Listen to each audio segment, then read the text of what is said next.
Gordon Quinn avait construit sa vie brique par brique, comme son père le lui avait appris.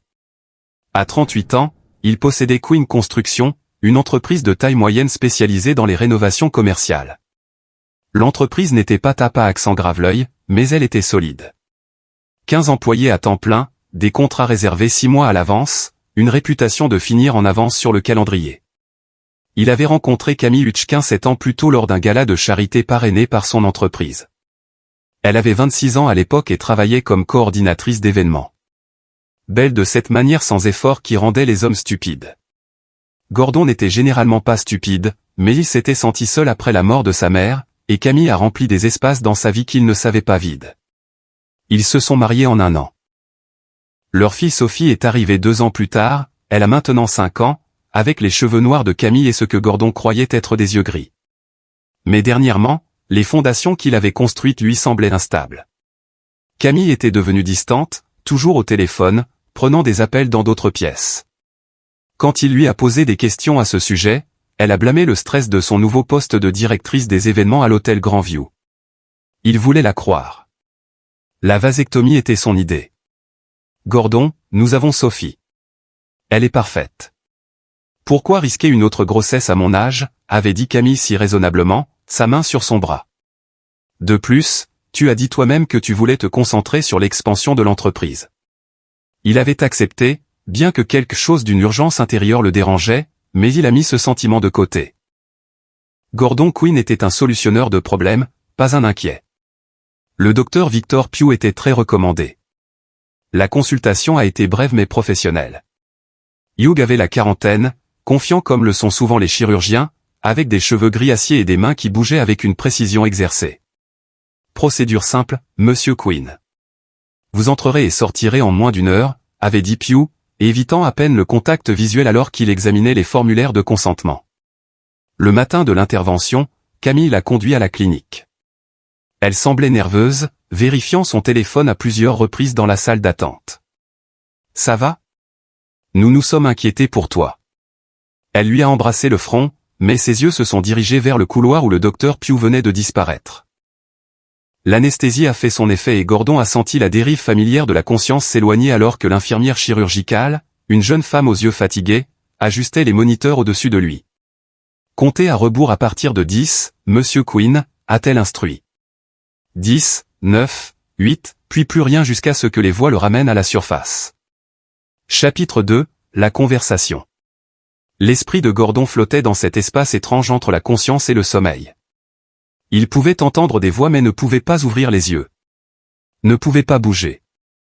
L'anesthésie le maintenait en suspension. Sa femme est-elle toujours dans la salle d'attente? La voix du docteur Pugh, basse et tendue. Oui, docteur. L'infirmière. Elle semblait incertaine. Bien.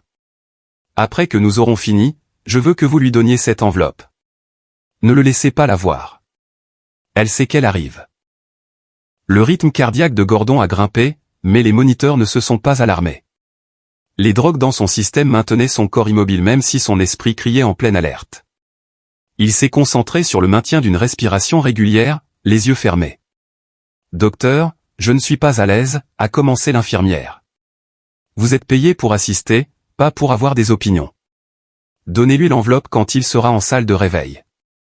Elle sera seule dans la salle de consultation. » Compris. Une pause. « Oui, docteur. » Gordon a entendu du papier bruire, puis des pas s'éloigner. Il s'est forcé à rester immobile pendant que l'intervention se poursuivait. Son esprit a parcouru des possibilités, chacune pire que la précédente. Qui avait-il dans cette enveloppe? Pourquoi Camille savait-elle qu'elle arrivait? Depuis combien de temps planifiait-il cela? 30 minutes plus tard, ils l'ont emmené en salle de réveil. Il a gardé les yeux presque fermés, regardant à travers ses paupières entr'ouvertes l'infirmière. Son badge indiquait « Torres ». Elle se déplaçait nerveusement dans la pièce. Elle n'arrêtait pas de jeter un coup d'œil à la porte, à l'enveloppe partiellement visible dans la poche de sa blouse. Camille est apparue dans l'embrasure de la porte. « Puis-je le voir ?» Il sort à peine de l'anesthésie, a dit l'infirmière Torres. Le docteur Pugh voulait d'abord vous parler. Salle de consultation 2, au bout du couloir. Parfait, pensa Gordon. Il pense que je suis toujours inconscient. Dès que Camille est partie, Gordon a forcé ses yeux à s'ouvrir davantage. De l'eau, a-t-il croassé. L'infirmière Torres a sursauté. Monsieur Quinn, vous vous réveillez plus tôt que prévu. Toilette, a-t-il réussi à dire, s'asseyant prudemment. Sa tête tournait vraiment à cause de l'anesthésie, mais son esprit était vif comme un rasoir. Laissez-moi vous aider. J'ai compris. Il s'est levé plus stablement qu'il n'aurait dû et a traîné les pieds vers la petite salle de bain reliée à la salle de réveil. Une fois à l'intérieur, il a verrouillé la porte et s'est rapidement dirigé vers la petite fenêtre qui donnait sur le couloir. De cet angle, il pouvait voir directement dans la salle de consultation à travers sa fenêtre intérieure. Camille était assise en face du docteur Pugh. Le chirurgien lui a tendu une enveloppe, la même dont Gordon les avait entendus parler. La main de Camille tremblait en l'ouvrant. Il a regardé son visage se transformer. Le choc, puis quelque chose qui ressemblait presque à de la satisfaction, puis des larmes. Mais ce n'étaient pas des larmes de tristesse. Gordon était marié à cette femme depuis 6 ans. Il connaissait ses réactions. C'étaient des larmes de soulagement. Le docteur Pugh a tendu la main sur la table, a posé sa main sur la sienne. Le geste était trop familier, trop intime. Ils ont parlé. Gordon ne pouvait pas entendre les mots, mais il pouvait lire le langage corporel. Ce n'était pas un médecin réconfortant la femme d'un patient. C'était tout autre chose. Camille a jeté un coup d'œil vers la porte, a rangé l'enveloppe dans son sac à main et a essuyé ses yeux. Elle s'est levée, et Pugh aussi. Pendant un bref instant, leurs mains sont restées jointes. Gordon s'est éloigné de la fenêtre et a véritablement vomi dans les toilettes. L'anesthésie, la trahison, la fureur pure montant dans sa poitrine, tout cela s'est combiné en une révulsion physique. Quand il est sorti, pâle et tremblant, l'infirmière Torres a semblé inquiète. « Monsieur Quinn, vous devriez vous asseoir. »« Où est ma femme ? » ?»« Elle vient de partir. Elle a dit qu'elle avait une urgence au travail, mais qu'elle viendrait vous chercher dans 2 heures quand vous pourrez partir. » Bien sûr qu'elle l'avait fait. Gordon a hoché la tête lentement, son esprit déjà en train de travailler sur les prochaines étapes. Puis-je me reposer ici ? Fermez la porte. Bien sûr. Je viendrai vous voir dans 30 minutes. Dès qu'elle est partie, Gordon a sorti son téléphone. L'anesthésie s'estompait rapidement. Peut-être l'avait-il métabolisé plus vite que prévu, ou peut-être que l'adrénaline pure la brûlait. Il a ouvert son application de notes sécurisée et a commencé à taper tout ce qu'il avait vu et entendu. Puis il a passé un appel. Wayne Riddle Investigation. Une voix bourrue a répondu. Wayne, c'est Gordon. J'ai besoin que tu fasses quelque chose pour moi et j'ai besoin d'une discrétion absolue. Wayne Riddle était l'ami de Gordon depuis le lycée. Après 20 ans en tant qu'enquêteur du site de l'armée, Wayne avait ouvert un cabinet d'enquête privée dans leur ville natale. Il était minutieux, loyal et totalement digne de confiance. Dis-moi. J'ai besoin que tu fasses une vérification approfondie des antécédents du docteur Victor Pugh. Tout, où il a travaillé, les plaintes, sa vie personnelle, ses dossiers financiers si tu peux y accéder. Et j'ai besoin d'une surveillance sur ma femme, Camille. À partir d'aujourd'hui. Silence à l'autre bout du fil. Puis, Gordon, qu'est-ce qui se passe ? Je t'expliquerai plus tard. Peux-tu le faire ? Considère que c'est fait. J'aurai des informations préliminaires d'ici demain matin. Gordon a mis fin à l'appel alors que l'infirmière Torres frappait à la porte. Monsieur Quinn, comment vous sentez-vous ? Mieux, a-t-il dit en ouvrant la porte avec un faible sourire. Désolé pour ça. L'anesthésie me frappe toujours fort. Elle a semblé soulagée. C'est normal. Reposez-vous maintenant. Votre femme sera bientôt de retour. Mais Gordon ne s'est pas reposé. Il est resté allongé sur le lit de réveil, fixant le plafond, son esprit assemblant les pièces d'un puzzle dont il ignorait l'existence jusqu'à il y a 2 heures. Quoi qu'il y ait dans cette enveloppe, c'était assez important pour qu'un chirurgien risque sa licence médicale. Assez important pour que Camille l'abandonne immédiatement après son intervention. Assez important pour qu'ils se rencontrent secrètement, se touchent les mains comme des amants. Et Gordon Quinn allait découvrir exactement ce que c'était. Chapitre 3. L'enquête commence. 2 jours plus tard, Gordon était assis dans le bureau de Wayne, au-dessus d'un prêteur sur gage sur la 7e rue. L'espace était encombré de classeurs, de vieilles tasses à café et d'un mur couvert de cartes et de photographies. Wayne lui-même semblait sorti d'un roman policier. Un M88, torse de tonneau, avec une barbe grise et des yeux perpétuellement méfiants. « Tu ne vas pas aimer ce que j'ai trouvé », a dit Wayne en faisant glisser un épais dossier sur son bureau. Gordon l'a ouvert. La première page montrait l'historique professionnel du docteur Victor Pugh. Faculté de médecine de Hopkins, résidence à Mass General, certifié en urologie, dossier impeccable jusqu'à ce que les notes de Wayne mettent en évidence quelque chose d'intéressant. Il y a 3 ans, Pugh travaillait à l'hôpital Sainte-Catherine à Boston. Wayne a expliqué qu'il était parti brusquement. Aucune raison officielle donnée, mais j'ai demandé une faveur à un ami qui travaille dans l'administration hospitalière. La rumeur disait qu'il était impliqué avec la femme d'un patient. La direction de l'hôpital lui a donné le choix, démissionner discrètement ou faire face à une enquête éthique. Et il a choisi de démissionner. Il a déménagé ici, a rejoint le Riverside Medical Center, a gardé profil bas publiquement. Quoi qu'il en soit, Wayne a sorti un autre document. Mais c'est là que ça devient intéressant. Il possède un condo dans les Riverside Towers. Un endroit cher, bien au-dessus de ce qu'un chirurgien dans un centre médical de niveau intermédiaire devrait pouvoir s'offrir. J'ai fait des recherches sur ses finances. Comment as-tu? Ne pose pas de questions dont tu ne veux pas de réponse, Gordon, a souri Wayne. Le fait est que Pugh reçoit régulièrement des dépôts en espèces. 5 000 ici, 8 000 là. Toujours juste en dessous du seuil de déclaration. Ça remonte à environ 2 ans. Gordon a senti son estomac se nouer. 2 ans. C'est à ce moment-là que Camille a commencé son nouveau travail au Grandview. Exact. Et devine où se trouve le condo du docteur Pugh. Laisse-moi deviner. Vue directe sur l'hôtel Grandview. Wayne a hoché la tête sombrement. J'ai une équipe de surveillance sur ta femme depuis 48 heures. Elle est allée à ce condo 3 fois. Une fois le jour de ton opération, une fois hier après-midi et une fois ce matin après avoir déposé Sophie à l'école. Le dossier contenait des photographies. Camille entrant dans les Riverside Towers. Camille dans le hall. Camille entrant dans un ascenseur. Les horodatage montraient qu'elle était restée entre 90 minutes et 3 heures à chaque visite. Les mains de Gordon se sont crispées sur le dossier. Ils ont une liaison. On dirait bien. Mais il y a plus. Wayne a sorti une autre série de documents. J'ai aussi vérifié les antécédents de Camille. Savais-tu qu'elle a grandi à Boston? Gordon a levé les yeux brusquement. Elle m'a dit qu'elle venait de Rhode Island. Elle a menti.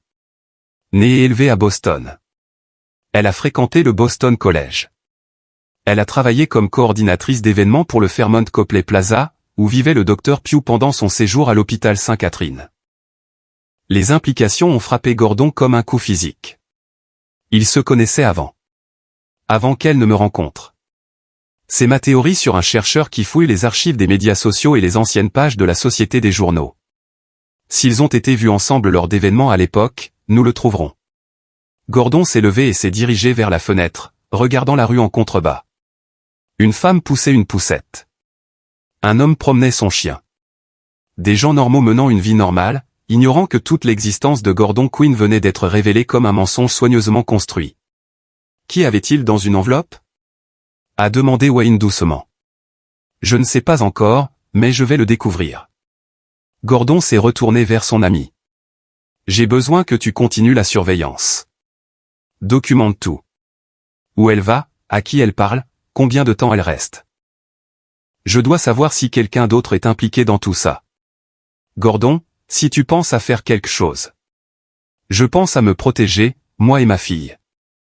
La voix de Gordon est devenue froide. Quelqu'un m'a joué pendant des années, Wayne. Quelqu'un a pensé pouvoir m'utiliser, et je vais découvrir pourquoi. Wayne l'a étudié un long moment. Le Gordon Quinn que je connaissais au lycée se serait précipité en frappant. Tu es devenu plus intelligent. Je suis devenu patient. Il y a une différence. Au cours de la semaine suivante, Gordon a parfaitement joué le rôle du mari en convalescence. Il grimaçait de manière appropriée en se levant des chaises. Il a laissé Camille s'occuper de lui avec des poches de glace et des analgésiques. Il a souri à Sophie et l'a aidée avec ses devoirs de maternelle pendant que Camille prenait des appels professionnels de plus en plus fréquents dans leur chambre. Mais à chaque instant, il observait, cataloguait, planifiait. Il a remarqué que Camille avait commencé à verrouiller son téléphone, ce qu'elle n'avait jamais fait auparavant. Elle avait changé le mot de passe de son ordinateur portable. Elle supprimait les textos immédiatement après les avoir lus. Des erreurs d'amateur, pensa Gordon. Elle pense que je suis trop confiant pour le remarquer. Le 6e jour, il est passé à l'action. Camille avait laissé son sac à main sur le comptoir de la cuisine pendant qu'elle se douchait. Gordon avait peut-être 7 minutes. Il s'était déjà préparé. Il avait commandé une petite caméra auprès du fournisseur de matériel de sécurité de Wayne. Pas plus grosse qu'un bouton. Dans le sac de Camille, il a trouvé son téléphone de rechange. Bien sûr, elle avait un téléphone de rechange. Il l'a allumé rapidement. Pas de mot de passe sur celui-ci. Arrogant de sa part. Et il a commencé à tout photographier. Des textos à Victor. Des heures de rendez-vous, un langage codé qui n'était pas vraiment codé du tout. Puis il a trouvé les photos. Des documents médicaux. Des résultats de laboratoire. L'en-tête indiquait « Riverside Medical Center, analyse de paternité ». Le cœur de Gordon s'est arrêté. Les résultats montraient une comparaison ADN entre l'échantillon A, Gordon Quinn, et l'échantillon B, une fillette mineure, Sophie Quinn. Probabilité de paternité, 0%. Le papier tremblait dans ses mains. Il l'a photographié rapidement, son esprit luttant pour traiter ce qu'il voyait. Sophie n'était pas sa fille. 5 ans d'histoire du soir, de genoux écorchés, de premiers jours d'école, tout construit sur un mensonge. Mais même à travers le choc et la rage, une partie de l'esprit de Gordon a noté quelque chose d'étrange dans le document. Les dates ne correspondaient pas tout à fait. La date de prélèvement de son échantillon était indiquée comme étant il y a 3 semaines, avant sa vasectomie. Quand avait-il prélevé son ADN? Il a entendu la douche s'arrêter. Rapidement, Gordon a tout remis dans le sac de Camille exactement comme il l'avait trouvé, a éteint le téléphone de rechange et s'est dirigé vers l'évier de la cuisine pour faire la vaisselle, forçant ses mains à rester stables. Camille est sortie 15 minutes plus tard, les cheveux humides, portant son peignoir en soie préféré. Elle lui a souri, ce même sourire qui l'avait autrefois fait se sentir l'homme le plus chanceux du monde. « Tu te sens mieux aujourd'hui ?» a-t-elle demandé en l'embrassant sur la joue. « Beaucoup mieux », a répondu Gordon en lui rendant son sourire. « En fait, je pensais que nous devrions faire quelque chose de spécial ce week-end. Juste nous 3. Peut-être ce nouveau restaurant italien dont Sophie n'arrête pas de parler. » Le sourire de Camille a vacillé, presque imperceptiblement. « Ce week-end, j'ai un événement professionnel, le gala de charité du maire. Tu sais à quel point c'est important. Bien sûr, peut-être le week-end prochain alors. Certainement. » Elle lui a serré le bras et est passée devant lui pour attraper son sac à main. Gordon l'a regardé vérifier que tout était en place. Satisfaite, elle est montée. Gordon a sorti son téléphone et a texté Wayne. « J'ai trouvé le contenu de l'enveloppe. On doit se voir ce soir. » La réponse est arrivée immédiatement. « J'ai des nouvelles aussi. 20h mon bureau. » Chapitre 4. Connexion. Le bureau de Wayne était sombre à l'exception de la lampe de bureau lorsque Gordon est arrivé à 20h. Son ami avait étalé des documents sur toutes les surfaces disponibles. Une toile d'araignée de connexion qui a fait tourner la tête de Gordon. « Avant que tu me dises ce que tu as trouvé, regarde ça », a dit Wayne en désignant une photographie agrandie sur son mur. Elle montrait un événement caritatif d'il y a 7 ans à Boston. En arrière-plan, à peine visible, une jeune Camille Hutchkin se tenait à côté du docteur Victor Pugh. Ils étaient à une collecte de fonds pour l'hôpital Saint-Catherine-S. Ils se connaissaient, a dit Gordon d'un ton plat. À Boston, avant tout ça. Ils se connaissaient, Gordon, ils étaient fiancés. La pièce a basculé. Quoi? Wayne a sorti une coupure de journal des pages de la Société du Boston Globe datée d'il y a 8 ans. Le titre était « La mondaine de Boston Camille Hutchkin annonce ses fiançailles avec le docteur Victor Pugh ». Il y avait une photo. Camille, plus jeune et radieuse, levant sa main gauche pour montrer une bague de fiançailles. Pugh se tenait à côté d'elle, l'air possessif et fier. Que s'est-il passé? La voix de Gordon est sortie étranglée. d'après ce que j'ai pu reconstituer à partir de vieilles publications sur les réseaux sociaux et d'amis, les fiançailles ont été rompues environ 6 mois après cette annonce. Il était déjà marié à une femme nommée Julia Pugh. Il avait une liaison avec Camille, lui a promis de quitter sa femme, mais ne l'a jamais fait. Camille l'a découvert lorsque Julia s'est présentée à son appartement. Wayne a sorti d'autres documents. Julia a demandé le divorce peu de temps après. Ça a mal tourné. Elle l'a plumé, a obtenu la maison, la moitié de sa pension, une pension alimentaire substantielle. C'est pourquoi Pugh vit dans un condo au lieu d'un manoir. Le divorce l'a décimé financièrement, et Camille a disparu de la société de Boston. Elle a mis ses réseaux sociaux en privé, a cessé de se montrer aux événements. Environ 6 mois plus tard, elle a refait surface à Providence, Rhode Island, travaillant dans un autre hôtel. C'est la version de son histoire qu'elle t'a vendue. Gordon s'est affalé dans une chaise. Puis elle a déménagé ici, dans ma ville. Elle m'a trouvé. Gordon, je ne pense pas qu'elle t'ait trouvé au hasard. Regarde ça. Wayne a étalé d'autres documents, des registres de propriété, des dépôts d'entreprise. Quand as-tu rencontré Camille? Il y a 7 ans, au gala de charité de l'hôpital pour enfants que mon entreprise a parrainé. D'accord. Maintenant, regarde qui a organisé cet événement. Wayne a fait glisser une facture. La coordinatrice d'événements listés était Camille Hutchkin, engagée par le service de planification d'événements de l'hôtel Grandview.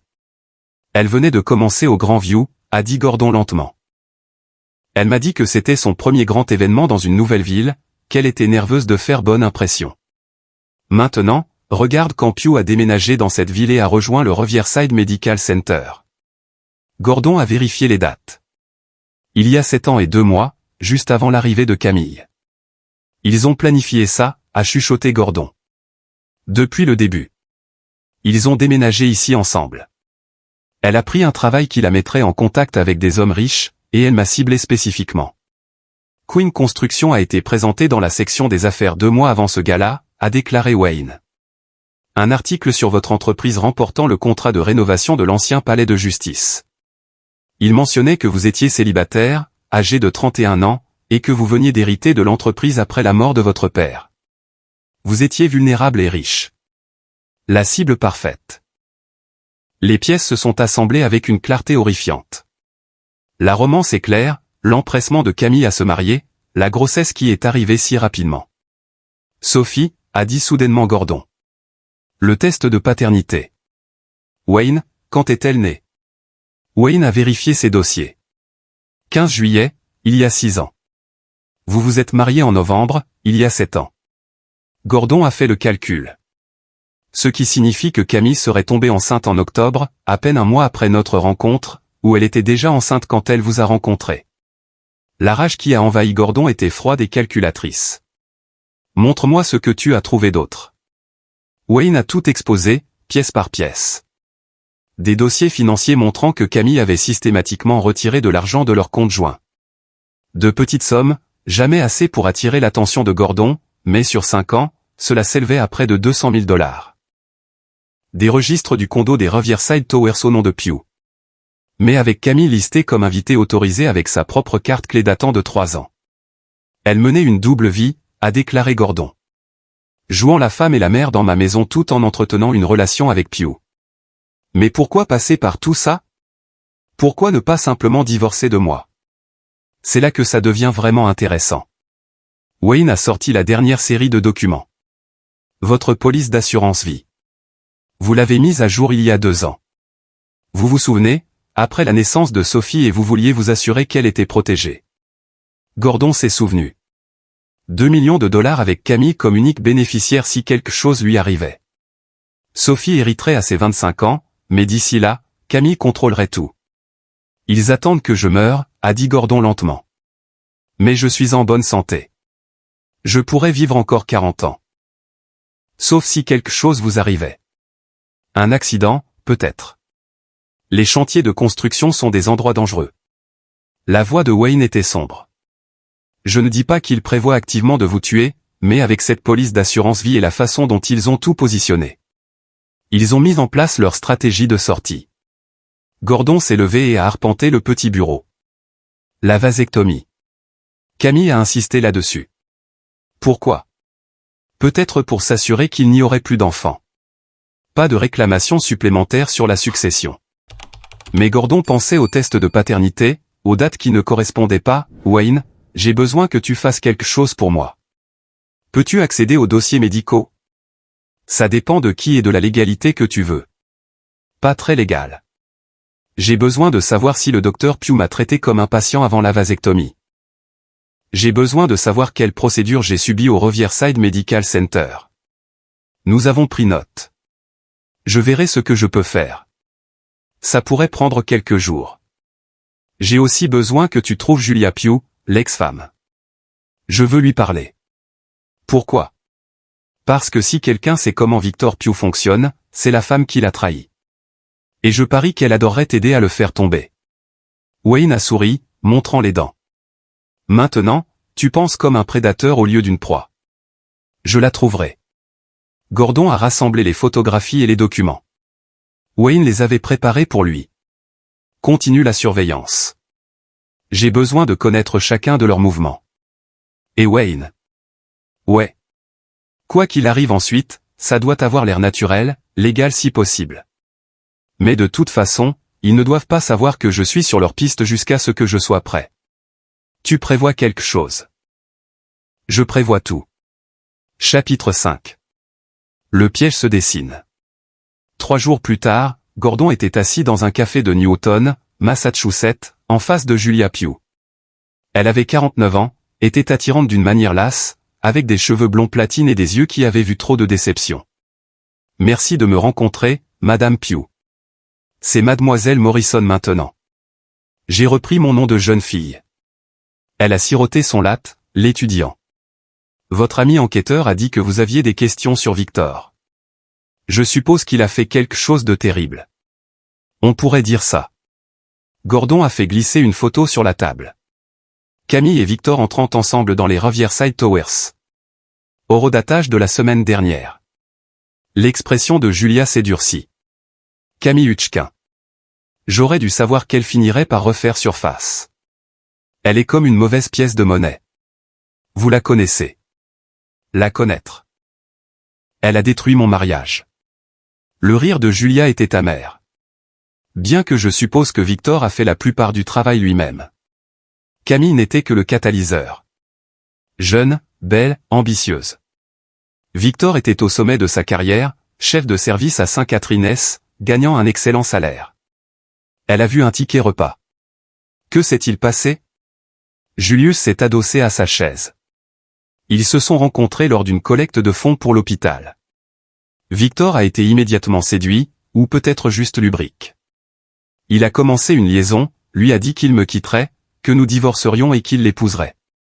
Il lui a acheté une bague, a tout rendu public avant même de me dire qu'il voulait partir. Puis je l'ai appris d'un journaliste qui m'appelait pour me féliciter des fiançailles de mon mari avec quelqu'un d'autre. Pouvez-vous imaginer? Le sourire de Julia était aussi tranchant que du verre. Je suis allé à l'appartement de Camille, je lui ai dit exactement quel genre d'homme était Victor, je lui ai montré nos relevés bancaires communs, l'hypothèque de notre maison qu'il n'avait jamais mentionnée, le fonds d'études de notre fille qu'il avait pillé pour des cadeaux à sa maîtresse. Gordon s'est penché en avant. Qu'a-t-elle fait? Elle a rompu les fiançailles immédiatement. Victor était furieux. Il l'avait déjà annoncé publiquement, et quand ça s'est effondré, ça a nui à sa réputation à l'hôpital. L'administration a commencé à poser des questions sur sa conduite. Il a dû démissionner avant qu'il n'ouvre une enquête formelle. Et vous avez divorcé de lui. Oh, j'ai plus que divorcé de lui. J'ai tout pris. La maison, sa pension, une pension alimentaire conséquente. Je voulais qu'il souffre comme il m'a fait souffrir. Julia a croisé le regard de Gordon. Mais voici ce que vous devez comprendre à propos de Victor Pugh. Il ne pardonne jamais. Dans son esprit, Camille et moi avons conspiré pour le détruire. Il nous a blâmés toutes les deux également pour avoir perdu son poste, sa réputation, son argent. Alors, il voudrait se venger de Camille. Sauf si, Julia a fait une pause, réfléchissant. Sauf s'ils se sont réconciliés. Sauf s'ils ont décidé que leur véritable ennemi était tous ceux qui les avaient séparés. Monsieur Quinn, pourquoi êtes-vous vraiment ici? Gordon lui a tout raconté. La conversation surprise pendant l'opération, l'enveloppe secrète, le test de paternité montrant que Sophie n'était pas sa fille. Les 7 années de mensonges construits sur des mensonges. Quand il a fini, Julia est restée silencieuse un long moment. Il joue un jeu à long terme, a-t-elle finalement dit. Victor est patient quand il le veut. Et si Camille l'a aidé à planifier cela? Elle a sorti son téléphone. Puis-je voir ce test de paternité? Gordon lui a montré la photo qu'il avait prise. Julia l'a étudiée attentivement, puis a commencé à rire, un son dur et savant. Quoi? A demandé Gordon. C'est un faux. Ou plutôt, il a été falsifié. Regardez le format de l'entête. Voyez comment la police est légèrement différente pour le corps du texte et la ligne de signature en bas? Ce n'est pas ainsi que le Riverside Medical Center formate ses rapports de tests génétiques. Je le sais parce que notre fille a fait des tests là-bas pour un problème médical l'année dernière. Le pouls de Gordon s'est accéléré. Vous dites que Sophie pourrait être la mienne? Je dis que Victor est capable de falsifier des documents médicaux. Il l'a déjà fait. C'est en partie pourquoi il a dû quitter Boston. Un patient s'est plaint que Victor avait modifié son rapport de biopsie pour montrer un cancer là où il n'y en avait pas, juste pour les pousser vers un protocole de traitement coûteux. Nous avons réglé à l'amiable. Le monde a de nouveau basculé. Si le test de paternité est faux, alors pourquoi le créer? L'expression de Julia est devenue calculatrice. Pensez-y. Que fait ce document psychologiquement? Il vous fait tout remettre en question sur votre mariage, votre enfant, votre vie. Il brise votre confiance. Et les hommes brisés font des erreurs. Ils me veulent instable. Ils vous veulent mort, Monsieur Quinn. Ou du moins légalement vulnérable. Un homme qui découvre que son enfant n'est pas sa fille biologique, qui a été trahi par sa femme pendant des années. Cet homme pourrait faire quelque chose d'imprudent, pourrait confronter sa femme violemment, pourrait avoir un accident au travail alors qu'il est distrait par des troubles émotionnels. Gordon a senti de la glace dans ses veines. Il crée des circonstances où ma mort semblerait naturelle ou du moins compréhensible. Et avec vous parti, Camille hérite de tout. Elle et Victor ont enfin leur fin heureuse financée par votre police d'assurance vie. Julia s'est penchée sur la table. Mais il y a quelque chose que vous ne savez pas sur mon ex-mari. Victor garde des archives obsessionnelles et détaillées. Quand nous avons divorcé, mon avocat a assigné son bureau à domicile. Nous avons trouvé des journaux remontant à des décennies. Chaque liaison, chaque complot, chaque personne qu'il estimait l'avoir lésé. C'est ainsi qu'il pense, qu'il planifie. Avez-vous encore des copies? Mon avocat a tout gardé. Je peux vous les faire parvenir. Le sourire de Julia était vengeur. Victor Pugh a détruit ma famille. Si vous prévoyez de le faire tomber, Monsieur Quinn, je veux vous aider. Ils ont échangé leurs coordonnées. Julia a promis d'envoyer par coursier les dossiers de divorce et les copies du journal dans les 2 jours. Gordon a promis de la tenir au courant de ses plans. En se séparant, Julia lui a attrapé le bras. Une dernière chose. Victor a mentionné que Camille avait une sœur, plus jeune, plus pratique. Je ne l'ai jamais rencontrée, mais Victor a dit que la sœur avait mis en garde Camille contre lui. Elle a essayé de la dissuader de la liaison. Le nom de famille était Hutchkin. Vous souvenez-vous du nom de la sœur? Mélodie. Mélodie Hutchkin. Gordon a pris une note. Un autre fil a tiré. En rentrant, il a appelé Wayne. J'ai besoin que tu localises quelqu'un nommé Mélodie Hutchkin, sœur de Camille, et j'ai besoin de savoir s'il y a un lien entre elle et ce qui se passe. Aussi. Je suis entré dans le système de dossiers médicaux de Pugh. Gordon, tu dois voir ça. Que as-tu trouvé? Tu es son patient depuis plus longtemps que tu ne le penses. Viens au bureau maintenant. Chapitre 6, la révélation. Wayne avait déployé tout son tableau d'enquête lorsque Gordon est arrivé. Des fils rouges reliaient des photographies, des documents et des repères chronologiques. Au centre se trouvait un dossier médical.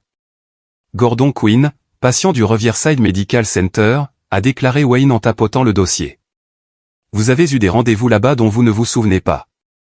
Il y a 3 ans, vous êtes venu pour ce que vous pensiez être un examen physique de routine pour le renouvellement de votre police d'assurance. Vous vous en souvenez? Gordon s'en souvenait. L'entreprise se développait et il avait besoin d'une couverture mise à jour.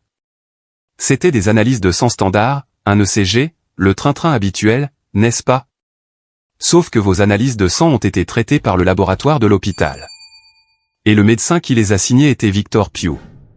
Il n'était pas votre médecin traitant, mais il avait accès à vos échantillons. Il a gardé mon ADN? Mieux que ça. Il a suivi votre santé. Regardez ça. Wayne a sorti une série de rapports médicaux. Il y a 2 ans, vous avez eu ce que vous pensiez être une grippe intestinale. Vous êtes allé aux urgences de Riverside. Pugh n'était pas le médecin traitant, mais il s'est mis sur la rotation de consultation pour votre cas. Il a commandé des tests supplémentaires dont vous n'avez pas été informé. Gordon a parcouru les rapports, un bilan métabolique complet, les niveaux d'hormones, des marqueurs génétiques pour les maladies héréditaires. Il vérifiait si vous aviez des conditions qui pourraient vous tuer naturellement, a dit Gordon lentement. Il constituait un historique médical, et quand vous n'aviez rien de commodément fatal, ils ont dû faire preuve de créativité. Wayne a sorti le dernier document, la vasectomie. Regardez le rapport opératoire. Q a noté des complications, des saignements qui ont nécessité une intervention chirurgicale supplémentaire. Sauf que vous n'avez pas eu de complications, n'est-ce pas? Non, j'ai parfaitement récupéré. À peine de douleur après le premier jour. C'est parce qu'il n'y a pas eu de complications. Mais maintenant, il y a un dossier médical qui dit qu'il y en a eu. Et ce dossier inclut une décharge de responsabilité que vous avez signée.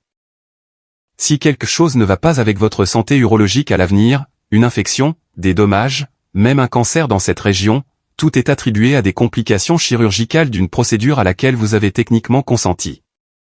Les implications ont frappé Gordon comme un marteau. Ils documentent une raison pour que je meure. Ils construisent une trace écrite qui le fait paraître naturel ou qui le fait paraître comme une faute professionnelle. C'est la faute de Pugh, ce qui dégage entièrement Camille. Elle est la veuve éplorée qui a perdu son mari à cause d'une opération bâclée. Elle poursuit l'hôpital, obtient un règlement en plus de votre assurance vie. Elle et Pugh attendent un temps respectable, puis se retrouvent après leur traumatisme commun. Gordon a payé le petit bureau, son esprit parcourant des scénarios. Il planifie cela depuis des années. Le mariage, Sophie, le déménagement ici, tout cela visait à se positionner pour cette fin de partie. Il y a une dernière chose. Wayne a sorti un dossier financier. Vous vous souvenez de ces dépôts en espèces à Pugh? Je les ai tracés. Ils proviennent d'un compte offshore appartenant à une société écran. Et l'enregistrement de cette société mentionne 2 dirigeants, Victor Pugh et Melody Kaufman. Kaufman. Julia a dit que la sœur de Camille s'appelait Melody Hutchkin. Melody Hutchkin a épousé Lloyd Kaufman il y a 6 ans. Ils vivent à 2 heures d'ici. Elle travaille comme comptable judiciaire. L'expression de Wayne était sombre. Gordon, la sœur de Camille les aide. Elle a blanchi de l'argent, créé des sociétés écrans. Ce n'est pas seulement une liaison et un faux test de paternité. C'est une escroquerie professionnelle organisée. Gordon a senti les dernières pièces s'emboîter. 3 d'entre eux, Hugh, Camille et Melody. Ils me mènent une longue arnaque, et je suis la cible qui est censée finir morte, en prison ou ruinée financièrement. N'importe quel résultat où ils obtiennent votre argent leur convient. Gordon est resté silencieux un long moment, regardant le tableau d'enquête. Puis il a souri, froid et prédateur. Alors nous allons leur donner ce qu'ils veulent. Wayne a levé un sourcil. Explique. Il pense que je suis un imbécile confiant. Un homme bon qui a bâti une entreprise prospère grâce à un travail acharné et à des transactions honnêtes. Il pense que je vais réagir émotionnellement, faire des erreurs, tomber dans leur piège. Gordon s'est tourné vers son ami. Alors c'est exactement ce que je vais faire. En surface, vous allez leur laisser penser que leur plan fonctionne. Mieux que ça, je vais les aider à tendre leur piège, et quand ils le feront, nous serons prêts avec un piège à nous. Gordon a sorti son téléphone et a ouvert une application de notes. Voici ce que nous allons faire. D'abord, j'ai besoin que tu me trouves le meilleur expert en documents judiciaires de l'État. Je veux que ce test de paternité soit analysé et certifié comme frauduleux. C'est fait. Deuxièmement, j'ai besoin de preuves de la société écran et du blanchiment d'argent. Peux-tu obtenir une documentation qui tiendra devant un tribunal? Je peux l'obtenir, mais ça coûtera cher. Nous devrons engager un spécialiste pour tracer les fonds correctement. Fais-le.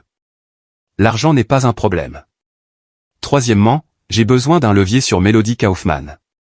Si elle est la comptable qui gère leur combine financière, elle est le maillon faible. Découvre tout sur elle, son mariage, sa vie, ce qui compte pour elle. Wayne a pris des notes. Et Camille et Pew? Tu vas juste les laisser continuer à te jouer? Pour l'instant, j'ai besoin qu'ils se sentent en confiance, qu'ils croient que je ne soupçonne rien. Cela signifie que je rentre à la maison ce soir, j'embrasse ma femme, je lis une histoire à Sophie et je fais semblant que tout est normal. La mâchoire de Gordon s'est crispée. Et je documente tout. Chaque mensonge, chaque absence, chaque moment de cette trahison, parce que quand cela ira au tribunal, et ça ira au tribunal, je veux que les preuves soient accablantes. Quel est le but final ici, Gordon? Tu veux qu'il soit arrêté? Poursuivi en justice? Quoi? Gordon a regardé son ami, son expression se durcissant en quelque chose que Wayne n'avait jamais vu auparavant. Un calcul froid mêlé à une fureur juste. Je veux qu'il soit complètement détruit. Je veux que Pew perde sa licence médicale, sa liberté, tout. Je veux que Camille perde Sophie, perde toute prétention sur mon argent, perde sa liberté aussi, si possible. Je veux que la carrière de comptable judiciaire de Melody soit terminée. Je veux que tous ceux qui les ont aidés fassent face aux conséquences. C'est ambitieux. Ils ont essayé de faire de moi une victime. Ils ont fait une erreur. Gordon a ramassé sa veste. Je rentre à la maison. Continue de creuser. Trouve-moi tout. Et Wayne? Ouais. Merci de m'avoir cru, de m'avoir aidé. Wayne lui a serré l'épaule. C'est à ça que servent les amis. Maintenant, va jouer ton rôle. Sois le mari insoupçonnable et laisse-les creuser leur propre tombe. Chapitre 7. La confrontation. 2 semaines plus tard, Gordon avait tout mis en place. L'expert en documents judiciaires avait certifié le test de paternité comme étant frauduleux. Les données ADN avaient été manipulées. Les en-têtes de l'hôpital falsifiées. Un vrai test de paternité, réalisé secrètement grâce aux relations de Wayne, confirma ce que Gordon avait su dans son cœur. Sophie était sa fille. Sa véritable fille. Le spécialiste de la criminalité financière avait retracé la piste de l'argent de la société écran. Melody Kaufman avait mis en place l'infrastructure depuis 3 ans, déplaçant de l'argent entre les comptes, créant des traces écrites qui auraient finalement accusé Gordon d'évasion fiscale ou de fraude. Le plan était élégant. Quand Gordon mourrait ou irait en prison, Camille plaiderait l'ignorance, prendrait ses biens et disparaîtrait avec sa sœur à Pew. Mais il était temps de renverser le scénario. Gordon avait appelé Camille ce matin-là de son bureau. Et, je dois travailler tard ce soir. Grosse réunion client sur le projet de rénovation de l'hôpital. Ne m'attends pas. Elle avait été trop prompte dans sa réponse. Pas de problème. Sophie et moi aurons une soirée entre filles. Mais la surveillance de Wayne a montré la vérité. Moins d'1 heure après cet appel, Camille avait texté Victor. Puis elle a déposé Sophie chez une amie pour une soirée pyjama, organisée à la dernière minute, et s'est rendue au Riverside Towers. Parfait. Gordon était assis dans la camionnette de Wayne, garée en face des tours, regardant le flux vidéo des caméras que Wayne avait installées dans le condo de Pew 2 jours plus tôt. Obtenir l'accès avait nécessité de soudoyer un employé de maintenance et un peu de crochetage créatif, mais les résultats en valaient la peine. À l'écran, Camille arpentait le salon de Pew. Je ne comprends pas pourquoi nous ne pouvons pas simplement avancer. Ça fait 7 ans, Victor. 7 ans à jouer la femme au foyer pour un homme que je n'aime pas, patience, ma chérie. Pew lui a tendu un verre de vin. Nous y sommes presque. Les dossiers médicaux sont en place. Tout ce dont nous avons besoin, c'est du bon moment. Quel genre de moment? Un accident? Quelque chose de plausible. Les chantiers de construction sont dangereux. Une chute, un équipement défectueux, tout ce qui pourrait être attribué à ces complications chirurgicales que j'ai documentées. Pew a souri. L'assurance de sa propre entreprise paiera en plus de l'assurance vie. C'est parfait. Camille a bu profondément. Et tu es sûr que ça marchera? Gordon n'est pas stupide. Gordon est exactement assez stupide. Il te fait confiance. Il fait confiance au médecin. Il fait confiance au système. Plus pas approcher. Après toutes ces années, nous aurons enfin ce que nous méritons. La maison, l'argent, tout. Nous vendrons Queen Construction à l'un de ses concurrents. Nous prendrons l'argent et recommencerons à zéro quelque part au chaud. Et Sophie? Les mains de Gordon se sont crispées en attendant la réponse. Qu'en est-il d'elle? La voix de Pew était froide. Elle n'est pas ma fille. En voilà en pension. Crée une fiducie. Tout ce qui la tiendra à l'écart de notre chemin. Elle n'est qu'un dommage collatéral. À l'écran, Camille a hésité un instant avant de hocher la tête. Tu as raison. Nous sommes allés trop loin pour être sentimentaux. Wayne a jeté un coup d'œil à Gordon. Ça va? Je vais mieux que bien. J'enregistre tout ça. Gordon a vérifié son équipement d'enregistrement. Tout était parfaitement clair. Vidéo et audio parfaitement admissibles au tribunal. Le détective Lester est en position? Thomas Lester est prêt avec un mandat. Wayne a confirmé. Il suit cette affaire depuis que je l'ai briefé la semaine dernière. Il est très intéressé par la fraude médicale et la conspiration en vue de commettre un meurtre. Gordon a sorti son téléphone. Alors, mettons fin à tout ça. Il a composé le numéro de Camille à l'écran. Elle a sursauté en entendant son téléphone sonner, puis a vérifié l'identifiant de l'appelant et a froncé les sourcils. Gordon, je pensais que tu étais en réunion. La réunion s'est terminée plus tôt. Où es-tu? Je suis passé à la maison et tu n'es pas là. On pouvait voir son esprit s'emballer à la caméra, calculant son mensonge. Oh, je suis sorti faire les courses. Le magasin était bondé. Je serai bientôt à la maison. Quel magasin? Quoi? Quel magasin, Camille? Je te rejoins là-bas. On pourra dîner en même temps. La panique a traversé son visage. Tu sais quoi? En fait, je pars tout de suite. On se voit à la maison. Je t'aime. Elle a raccroché rapidement à l'écran. Elle s'est tournée vers Pew. Il pose des questions. Il sait quelque chose. Il ne peut rien savoir. Nous avons été prudents. Mais même Pew avait l'air inquiet. Gordon a souri froidement. Wayne, passe l'appel. Wayne a composé le numéro du détective Lester. Ils sont tous les deux dans le condo, discutant de meurtre sur commande et de fraude à l'assurance. Nous avons tout sur bande. Allez-y, en quelques minutes, des voitures de police ont encerclé les Riverside Towers. Gordon et Wayne sont entrés dans le hall de l'immeuble, montrant leurs accréditations aux officiers qui sécurisaient l'entrée. Le détective Thomas Lester les a rencontrés à l'ascenseur. Il avait la cinquantaine, des yeux vifs et la réputation de détester les médecins véreux. Monsieur Quinn, votre enquêteur nous a fourni des preuves très intéressantes. Nous avons des mandats d'arrêt contre le docteur Pew pour fraude, conspiration en vue de commettre un meurtre et faute professionnelle médicale. Nous avons également un mandat contre votre femme pour conspiration. Avez-vous assez pour que ça tienne? Entre les enregistrements, les dossiers financiers, les documents falsifiés et le témoignage que nous obtiendrons de Julia Morrison et d'autres. Oui, nous en avons assez. Lester a vérifié sa montre. Il est temps d'aller gâcher la soirée de certaines personnes. Ils ont pris l'ascenseur jusqu'à l'étage de Pew. Le moment semblait surréaliste. Gordon avait imaginé ce moment pendant des semaines, mais la réalité était à la fois plus satisfaisante et plus douloureuse qu'il ne l'avait prévu. 4 officiers flanquaient Lester alors qu'il frappait à la porte de Pew. Docteur Pew, c'est la police. Ouvrez la porte. Silence, puis des chuchotements frénétiques à l'intérieur. Finalement, la porte s'est ouverte. Pew se tenait là, essayant de paraître calme. Officier, de quoi s'agit-il? Docteur Victor Pew, vous êtes en état d'arrestation pour conspiration en vue de commettre un meurtre, fraude et falsification de documents médicaux. Lester s'est avancé avec des menottes. Vous avez le droit de garder le silence. Camille est apparue derrière Pew, le visage blanc, puis elle a vu Gordon debout dans le couloir, et son expression s'est transformée. D'abord en choc, puis en compréhension, puis en rage. Tu savais, a-t-elle craché.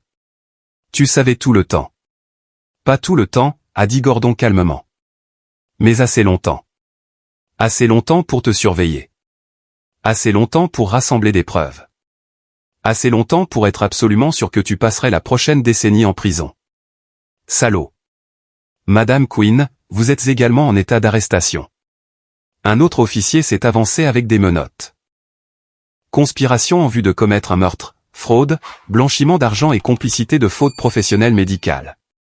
Alors qu'il la menottait, Camille a fixé Gordon avec une haine pure. Sophie est ma fille. Ma véritable fille. Le test de paternité était faux. Tu te souviens? Oh, attends. Tu le savais. La voix de Gordon était glaciale. Tu as essayé de me faire croire que mon propre enfant n'était pas le mien. Tu sais ce que ça fait de toi? Pas seulement une criminelle, un monstre. Gordon, s'il te plaît. Maintenant, elle pleurait, le masque glissant. Je t'aime. Je n'ai jamais voulu. Garde ça pour le juge. Gordon s'est tourné vers le détective Lester. Il y a un troisième conspirateur, Melody Kaufman, la sœur de Camille, la comptable judiciaire qui a mis en place leurs sociétés écrans. Déjà en train d'être arrêtée au moment où nous parlons, a confirmé Lester. Nous avons des officiers chez elle maintenant. Ils ont emmené Camille et Pew menottés. Gordon les a regardés partir, ne ressentant qu'une froide satisfaction. Dans le couloir, plusieurs autres résidents étaient sortis pour assister au spectacle. Parmi eux, Gordon a remarqué une femme âgée qui vivait à l'étage de Q, une Madame Rhodes que Wayne avait interviewée pendant l'enquête. Elle a croisé le regard de Gordon et lui a fait un petit signe d'approbation. Chapitre 8, les conséquences. Le procès a mis 8 mois à se préparer. Pendant ce temps, la vie de Gordon est devenue une routine soigneusement gérée, dirigeant Quinn Construction, s'occupant de Sophie et travaillant avec les procureurs pour monter un dossier en béton. Sophie avait été confuse au début quand maman n'est pas rentrée. Gordon l'avait assise avec un psychologue pour enfants et lui avait expliqué en termes adaptés à son âge que maman avait fait de très mauvaises choses et avait dû partir. « Est-ce qu'elle reviendra ?» avait demandé Sophie, ses yeux gris, les yeux de Gordon, inquiets. « Je ne sais pas, ma chérie. Peut-être un jour, mais toi et moi, nous allons nous en sortir. Je te le promets. » Et ils s'en sont sortis. Gordon a engagé une nounou, Naomi Delaney, une femme chaleureuse dans la quarantaine qui avait élevé 3 enfants. Elle a aidé Sophie à s'adapter, a aidé Gordon à s'adapter, et lentement leur maison est redevenue un foyer au lieu d'une scène de crime. Les preuves contre les conspirateurs étaient accablantes. Les enregistrements du condo de Pew seul auraient suffi, mais Gordon et Wayne avaient monté un dossier qui ne laissait aucune place au doute. Pièce à conviction A, le test de paternité falsifié, ainsi qu'un vrai montrant que Sophie était la fille biologique de Gordon. Pièce à conviction B, les dossiers médicaux falsifiés documentant de fausses complications de la vasectomie de Gordon. Pièce à conviction C, des dossiers financiers montrant la société écran, le blanchiment d'argent et la fraude planifiée. Pièce à conviction D, des textos entre Camille et Pew discutant du plan et de « quand ce sera fait ». Pièce à conviction E, le témoignage de Julia Morrison sur l'historique de fraude médicale de Pew et le schéma de vengeance élaboré de son ex-mari. Pièce à conviction F, les enregistrements du condo, y compris la discussion glaçante sur l'organisation de l'accident de Gordon. Gordon était assis dans la salle d'audience tous les jours du procès, regardant chaque pièce de preuve être présentée. Il a regardé l'avocat de la défense de Camille essayer de la peindre comme une victime de la manipulation de Pew, un récit qui s'est effondré lorsque les procureurs ont montré des textos où Camille avait suggéré des moyens spécifiques de tuer Gordon. Il a regardé l'avocat de Pew essayer de prétendre que les dossiers médicaux étaient légitimes et que Gordon menait une chasse aux sorcières, une défense qui s'est effondrée lorsque des témoins experts ont témoigné sur les documents falsifiés. Et il a regardé Melody Kaufman, qui avait conclu un accord de plaidoyer en échange de son témoignage. Elle avait été la première à craquer, le maillon faible que Gordon avait prédit. Elle avait expliqué en détail comment elle avait mis en place l'infrastructure financière, comment elle était au courant du projet de tuer Gordon, mais se l'était justifié comme « juste aider ma sœur ». Saviez-vous qu'il prévoyait de tuer Gordon Quinn, lui a demandé le procureur. La voix de Mélodie était à peine audible. Oui. Et avez-vous fait quelque chose pour l'arrêter? Non. À la barre des témoins, Gordon a raconté une histoire. La conversation surprise pendant l'opération, son enquête, le moment où il a réalisé que tout son mariage était un mensonge. Sa voix n'a jamais faibli. Ses yeux n'ont jamais quitté le jury. Aimiez-vous votre femme, a demandé l'avocat de la défense lors du contre-interrogatoire. J'aimais qui je pensais qu'elle était, a répondu Gordon. Je n'aimais pas l'escroc qui me voyait comme une cible. Le jury a délibéré pendant 3 heures. Victor Pugh, coupable de tous les chefs d'accusation. Condamné à 25 ans de prison fédérale, licence médicale révoquée de manière permanente et condamné à verser une restitution à Gordon et à d'autres victimes de sa fraude médicale. Camille Quinn, coupable de tous les chefs d'accusation, condamné à 18 ans avec possibilité de libération conditionnelle après 12 ans si elle montrait un remords sincère. Melody Kaufman, coupable, mais son accord de plaidoyer et sa coopération signifiaient qu'elle recevait 8 ans avec 3 déjà purgés et la possibilité de libération conditionnelle dans 18 mois. Gordon était assis à côté de Wayne dans la salle d'audience pendant la lecture des verdicts. Camille s'est tournée pour le regarder une dernière fois avant qu'on ne l'emmène. Ses yeux ne contenaient aucun remords, seulement de la fureur d'avoir été prise. Gordon n'a ressenti que de la paix. Chapitre 9. De nouvelles fondations. 1 an après le procès, Gordon Quinn se tenait dans son jardin, regardant Sophie jouer sur une nouvelle balançoire. Elle avait maintenant 7 ans et s'épanouissait malgré tout. Elle posait parfois des questions sur Camille, et Gordon répondait honnêtement. Adapté à son âge, mais honnêtement. Est-ce que maman te manque, avait-elle demandé la semaine dernière. Celle que je pensais qu'elle était me manque, avait répondu Gordon. Mais je suis heureux chaque jour de t'avoir. Moi aussi, papa. Naomi Delaney était devenue plus qu'une nounou. Elle était devenue une famille. Elle et Sophie s'étaient profondément liées. Et Gordon s'était surpris à attendre avec impatience les matins où Naomi arrivait avec du café et sa présence stable. Quinn Construction s'était développée.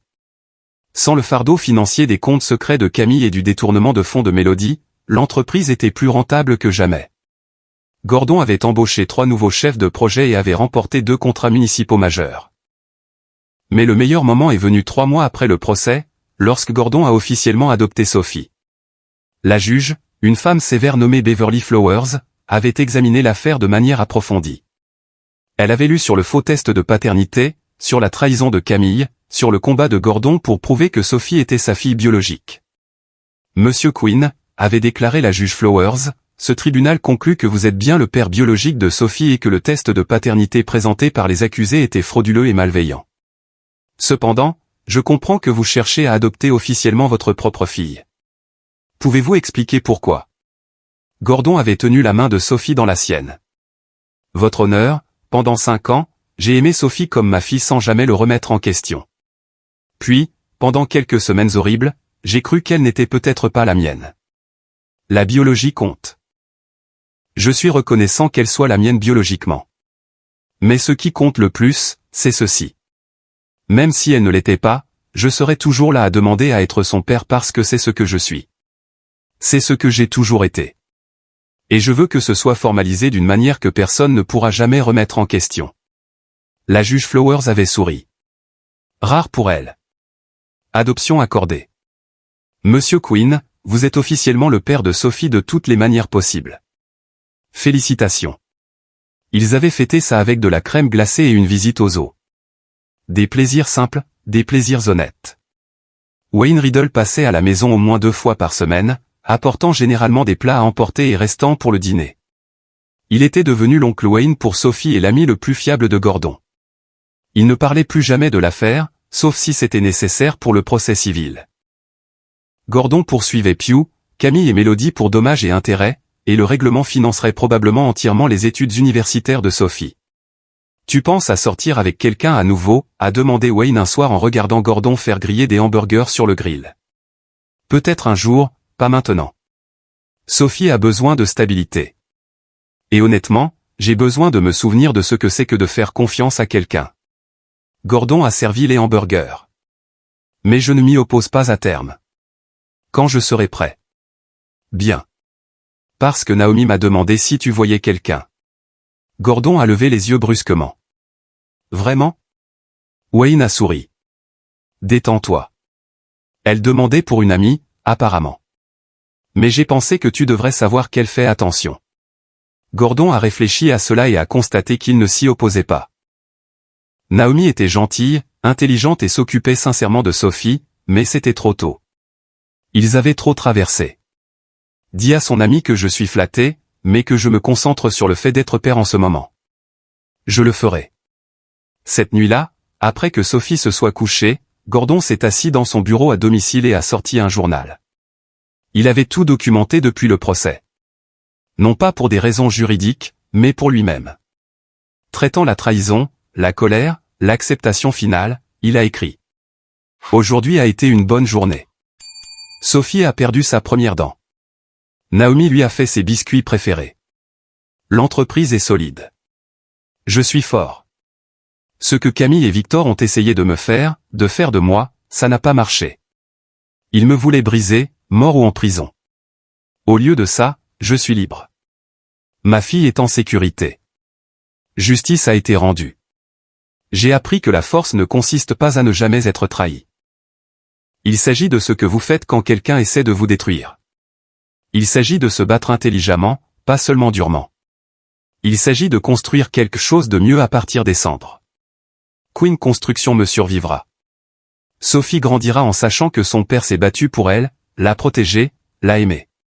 C'est l'héritage qui compte. Il a fermé le journal et a regardé la photo sur son bureau. Lui et Sophie aux os, tous deux souriants, de la crème glacée sur son nez. Réel, honnête. Vrai. Gordon Queen avait été ciblé, trahi et presque détruit. Mais il s'était défendu avec intelligence, patience et détermination. Il avait protégé ceux qui comptaient, puni ceux qui l'avaient lésé et construit une vie meilleure à partir des ruines de son mariage. L'enveloppe dont il avait entendu parler Victor Pugh était censée le détruire. Au lieu de cela, elle avait été le premier fil qui a complètement dénoué ses ennemis. Et Gordon. Il n'avait jamais été aussi fort. Épilogue. 5 ans plus tard, Gordon a reçu une lettre. Elle venait de Camille, envoyée du centre correctionnel pour femmes où elle purgeait sa peine. Il a failli la jeter sans l'ouvrir. Mais la curiosité l'a emporté. Gordon, je n'écris pas pour m'excuser. Nous savons tous les deux que je ne suis pas désolé. Je suis désolé de m'être fait prendre, mais je ne suis pas désolé d'avoir essayé. Tu es toujours trop bon, trop honnête, trop naïf. Tu mérites ce que nous avions prévu pour toi. Mais j'écris pour te dire quelque chose que tu devrais savoir. Sophie demande de mes nouvelles. Je reçois des lettres de son professeur disant qu'elle parle de sa mère qui lui manque. Tu penses peut-être que tu as gagné, mais tu as privé ma fille de sa mère. C'est de ta faute. Un jour, quand elle sera assez grande pour comprendre, elle te détestera de nous avoir séparés. Elle réalisera que tu as détruit sa famille. Et ce sera ma vengeance, sachant que tu finiras par la perdre aussi. Cordialement, Gordon a lu la lettre une fois, puis l'a passée dans son destructeur de bureau. Sophie, maintenant âgée de 12 ans, avait cessé de poser des questions sur Camille il y a des années. Elle avait Naomi, qui était officiellement devenue Madame Queen il y a 2 ans lors d'une petite cérémonie dans le jardin. Elle avait son père, son oncle Wayne, ses amis, son école. Elle avait une vraie famille. Ce soir-là, Sophie a fait irruption dans son bureau, excitée par le projet de science pour lequel elle avait remporté la première place. Gordon l'a prise dans ses bras et elle a ri. Ce rire pur et sincère d'un enfant qui se sent en sécurité et aimé. Papa, tu m'écrases. Désolé, ma grande. Je suis juste très fier de toi. Je sais que tu le hais toujours. Elle lui a embrassé la joue et a couru montrer à Naomi son ruban bleu. Gordon a regardé la lettre déchiquetée dans sa poubelle, puis sa fille disparaissant dans le couloir et a souri. Camille avait tort.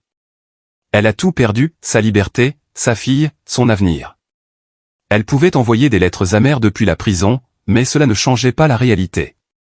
Gordon Queen avait gagné complètement, finalement, pour toujours, et il avait mérité chaque moment de cette victoire. C'est ici que notre histoire se termine. Partagez vos pensées dans la section des commentaires.